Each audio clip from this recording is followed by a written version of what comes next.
दोस्तों एक 35 साल की खूबसूरत तेज तर्रारदार महिला जो कि एक मल्टीनेशनल कंपनी की मालकिन होती है, उसके अंदर गुस्सा बहुत ज़्यादा होता है। अक्सर अपने कर्मचारियों पर वो भड़का करती है, उनको डांटती फटकारती रहती है। ऐसा मानो कि उसके अंदर इंसानियत नाम की कोई चीज़ ही नहीं होती है। और उसकी सबसे बड़ी वजह ये थी कि 35 साल की उम्र में ना तो उसने किसी लड़के से दोस्ती की थी और ना ही किसी से प्यार किया था और ना ही वो 35 साल में अपनी शादी की थी।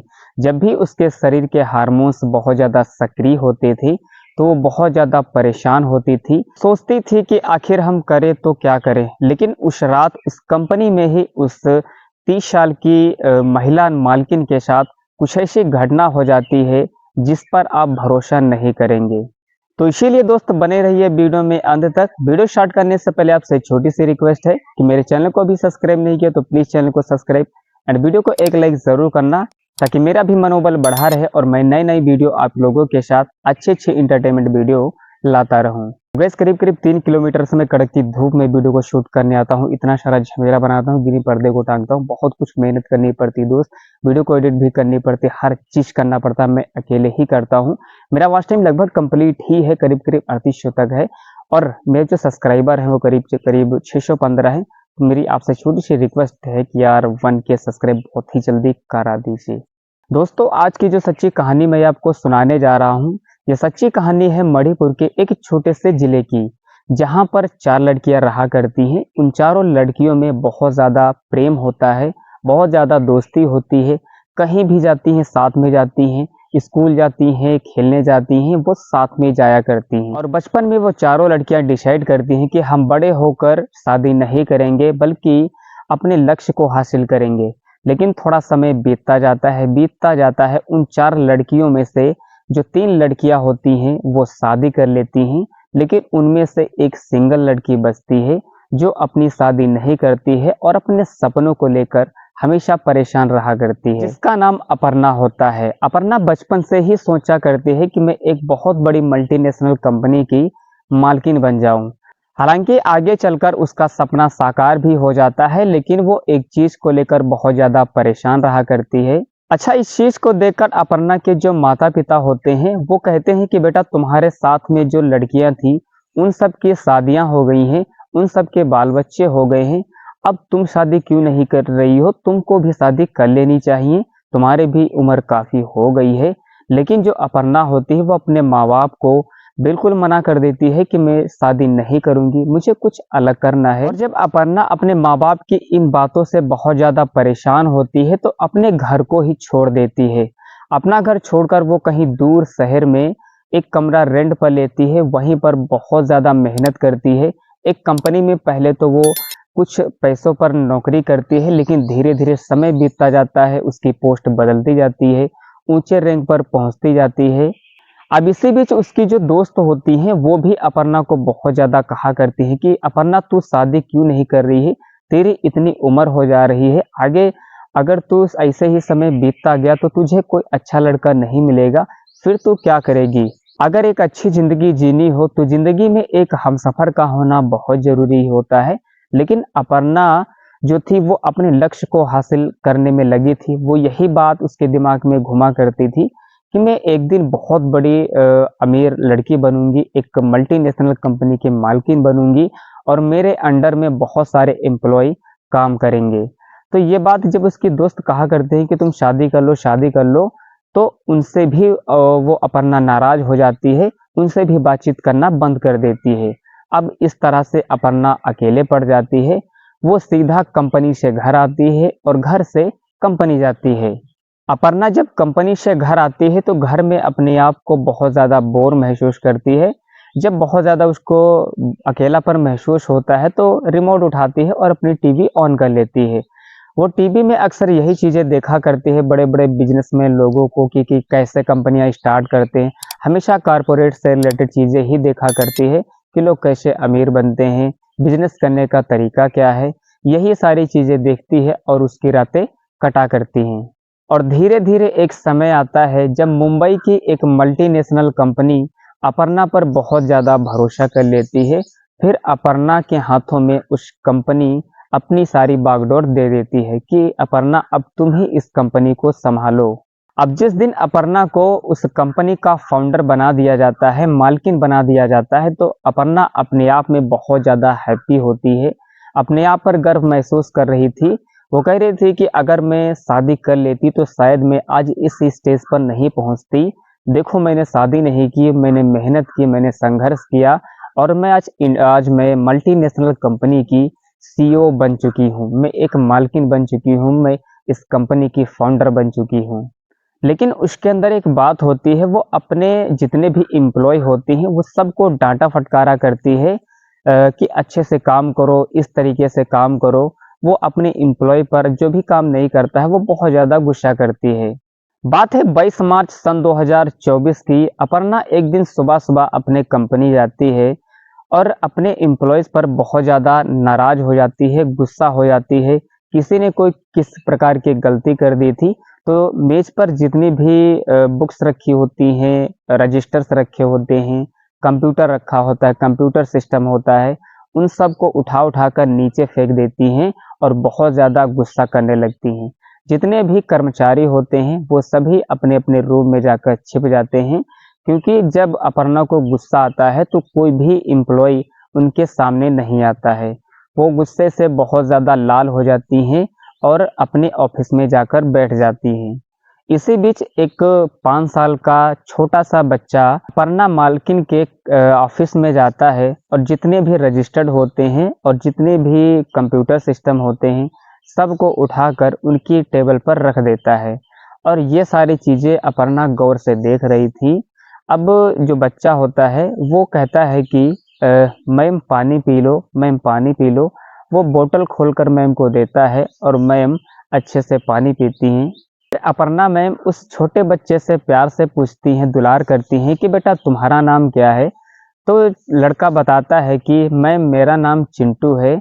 अब जो मैम होती हैं उसकी बहुत ज़्यादा तारीफ़ करती हैं, उनके अंदर जितना भी गुस्सा होता है, गुस्से को थूक देती हैं बिल्कुल भी और अपने आप में बहुत ज़्यादा खुश हो जाती हैं। फिर उस 5 साल लड़के से पूछती हैं कि बेटा तुम्हारे मम्मी-पापा कहाँ हैं? तो लड़का कहता है कि मेरी मम्मी नहीं है, मेरे पापा यही कंपनी में जॉब करते हैं, यहीं पर काम करते हैं। तो मैडम जो होती हैं वो बहुत शॉक हो जाती हैं, कहती हैं कि तुम्हारे पापा का नाम क्या है? तो वो लड़का बताता है, कहता है कि मेरे पापा का नाम मोहनलाल है। अब जो अपर्णा होती हैं वो मोहनलाल को पहचानती हैं क्योंकि वो उनका एम्प्लॉयी होता है। अब तुरंत मोहनलाल को बुलाती हैं और कहती हैं कि ये तुम्हारा बेटा है। मोहनलाल डरा हुआ होता है, कहता है कि हाँ मैम, ये मेरा ही बेटा है, क्या कोई किस प्रकार की गलती हो गई? लेकिन जो मैडम होती हैं, कहीं नहीं कोई गलती नहीं हुई, इस लड़के को तुम यहाँ क्यों लाए हो? तो जो मोहनलाल होते हैं वो कहते हैं कि आज इसका बर्थडे था और घर पर कोई बर्थडे सेलिब्रेट करने वाला नहीं था, तो हम लोग सोचते थे कि आज कंपनी में ही यहीं बर्थडे सेलिब्रेट करेंगे अपने बेटे का। और जो मैडम होती हैं उस बच्चे से बहुत ज़्यादा इम्प्रेस होती हैं, मोहनलाल से कहती हैं कि क्या तुम्हारे बेटे को मैं घुमाने के लिए बाहर ले जाऊँ? अब जो मोहनलाल होता है वो बहुत ही विनम्र दिल से कहता है कि ठीक है मैडम, आप हमारे बेटे को घुमाने के लिए ले जाइए। अब जो अपर्णा मैम होती हैं वो तुरंत अपने फोर व्हीलर में उस बच्चे को बिठाती हैं, बाहर मार्केट ले जाती हैं। वहाँ पर जितनी भी अच्छी-अच्छी चीज़ें होती हैं, बच्चों के खेलने वाले टॉयज़ खिलौने होते हैं, सब कुछ दिलाती हैं, उसे उसे अच्छे से प्यार दुलार करती हैं, मानो कि उनका ही बेटा हो। अब एक बहुत बड़े केक का ऑर्डर दे देती हैं, कहती हैं कि इतने बजे उस कंपनी में वहाँ पर पहुँचा देना। जो भी ऑर्डर्स वाले होते कहते ठीक है मैडम, मैं इतने बजे आपके पते पर ये केक भिजवा दूँगा। अब जो चिंटू को मैम जो होती हैं वो खिलौने वगैरह दिलाकर अपने कंपनी फिर से वापस आ जाती हैं। समय आता है बर्थडे सेलिब्रेट करने का, तो जो केक होता है वो भी समय पर आ जाता है। अब अच्छे से सभी लोग केक काटते हैं, जितने भी लोग होते हैं सभी को अपर्णा मैम बुलाती हैं और सभी एम्प्लॉइज़ बहुत ज़्यादा खुश होते हैं। पहली बार अपर्णा मैम को ऐसे देख रहा हूँ, बिल्कुल भी उनकी आँखों में गुस्सा नहीं है, तो सारे एम्प्लॉइज़ बहुत ज़्यादा खुश होते हैं। उस बच्चे का बर्थडे सेलिब्रेट करते हैं, केक वेक काटते हैं और खूब मस्ती करते हैं सभी लोग। अब जैसे ही सुबह होती है, अपर्णा मैम कहती हैं कि मोहनलाल से कि क्या मैं तुम्हारे बेटे को अपने घर ले जा सकती हूँ? तो मोहनलाल कहता है कि मैम इसमें पूछने की कौन-सी बात है, आप बिल्कुल ले जाइए मेरे बेटे को। अब अपर्णा मैम अपने घर उस बच्चे को ले जाती हैं, वहाँ पर अपनी मम्मी से वीडियो कॉल बात कराती हैं, कहती हैं कि ये चिंटू है, बहुत अच्छा लड़का है। मैं बहुत ज़्यादा गुस्सा थी और मेरे ऑफ़िस में मैंने ये ऐसा-वैसा कर दिया था, तो इसने मुझे ऐसा-वैसा किया और मैं बहुत ज़्यादा खुश हो गई। ये बहुत अच्छा लड़का है। अपर्णा मैडम जो होती हैं वो चिंटू से कहती हैं कि बेटा नानी को नमस्ते बोलो, वो नमस्ते बोलता है। वो भी कहती हैं कि बेटा खुश रहो। अब इसी बीच अपर्णा की जो माँ होती हैं वो अपर्णा से कहती हैं कि अगर बेटा तूने मेरी बात मान ली होती, तूने शादी कर लिया होता, तो मेरे भी आज इतने ही बड़े-बड़े नाती होते। अब अपर्णा ने अपनी लाइफ में सब कुछ अचीव कर लिया था, सब कुछ पा लिया था। लग्ज़री लाइफ थी, लग्ज़री गाड़ी थी, मल्टीनेशनल कंपनी की मालकिन थी, करीब-करीब 3 से 400 जो एम्प्लॉइज़ थे वो उनके अंडर में काम करते थे। अब जो मैडम होती हैं वो अपनी माँ की बात को इग्नोर नहीं करती हैं, उनकी बात को एक्सेप्ट कर लेती हैं। कहती हैं कि हाँ, मम्मी मैं शादी कर लूँगी अब। अब जो अपर्णा मैडम होती हैं जैसे ही सुबह होती है वो तुरंत तैयार होती हैं, रेडी होती हैं अपने ड्यूटी के लिए और तुरंत चिंटू को लेकर कंपनी पहुंच जाती हैं। वहाँ पर मोहनलाल होता है अपने बेटे को देखकर बहुत ज़्यादा खुश होता है और चिंटू बताता है कि इन्होंने नानी से बात कराई थी, ये आंटी बहुत अच्छी हैं, मुझे बहुत ज़्यादा प्यार करती हैं, मुझे चॉकलेट दिलाती हैं, मुझे चीज़ दिलाती हैं। तो जो अपर्णा मैम होती हैं वो उससे पूछने लगती हैं मोहनलाल से कि इसकी मम्मी कहाँ है? तो जो मोहनलाल होता है वो सब कुछ आपबीती बताता है कि जब ये चिंटू 1 महीने का था तब इसकी मम्मी छोड़कर इसे चली गई थी। तो मैम ने पूछा कि इसका रीज़न क्या था? तो मोहनलाल ने बताया कि इसका रीज़न ये था कि उसको एक ऐसा पति चाहिए था जो करोड़ों रुपए महीने कमाता हो। उसके सपने बहुत बड़े थे। तो अपर्णा मैम कहती हैं कि सपने देखना अच्छी बात होती, इसमें कौन-सी गलत बात थी? लेकिन जो मोहनलाल होता है वो कहता है कि जितनी मेरी औकात थी, मैं उतना ही कमा पाता था। मेरी सैलरी उस टाइम 60 से 70 हज़ार थी, अब मेरी सैलरी 1 लाख हो गई है। तो अपर्णा मैम कहती हैं कि 1 लाख भी बहुत ज़्यादा सफिशिएंट होता है, अगर किसी महिला को घर चलाना हो। फिर जो मोहनलाल होता है वो अपर्णा मैम से कहता है कि मैम एक बात मैं आपसे पूछूं? तो अपर्णा मैम अपने मन में जज कर लेती हैं, कहती हैं कि यही बात कहोगे कि मैम आपने शादी क्यों नहीं की? हाँ, तो मोहनलाल कहता है कि हाँ मैम यही पूछने वाला था। तो मैम भी कहती हैं कि सेम सिचुएशन थी, जैसी सोच आपकी पत्नी की थी वैसी सोच मेरी भी थी। मालकिन बनना चाहती थी किसी कंपनी की, पढ़ लिख कर पढ़ना लिखना, संघर्ष करना, इन सारी चीज़ों में उलझी हुई थी। बिल्कुल भी मैंने शादी का नाम नहीं लिया। अब मेरे पास सब कुछ है ऊपर वाले का दिया, अब मैं शादी भी करूँगी, सब कुछ करूँगी। धीरे-धीरे ही मोहनलाल और उस अपर्णा मैम में बहुत ज़्यादा नज़दीकियाँ आने लगती हैं दोनों में। दोनों एक-दूसरे के दर्द को समझने लगते हैं। अब अपर्णा मैम 40 साल की भी हो गई थी, तो उनसे भी कोई इतनी जल्दी शादी नहीं करने वाला था, तो मोहनलाल भी चाहता था कि मैं मैम से शादी कर लूँ और मैं भी धीरे-धीरे कहती थी कि मैं मोहनलाल से शादी कर लूँ क्योंकि लड़की चाहे जितनी अमीर हो, चाहे जितनी गरीब हो, वो अपने मुँह से नहीं कह पाती है कि मैं तुम्हारे साथ रहना चाहती हूँ, लड़के को ही अक्सर कहना पड़ता है।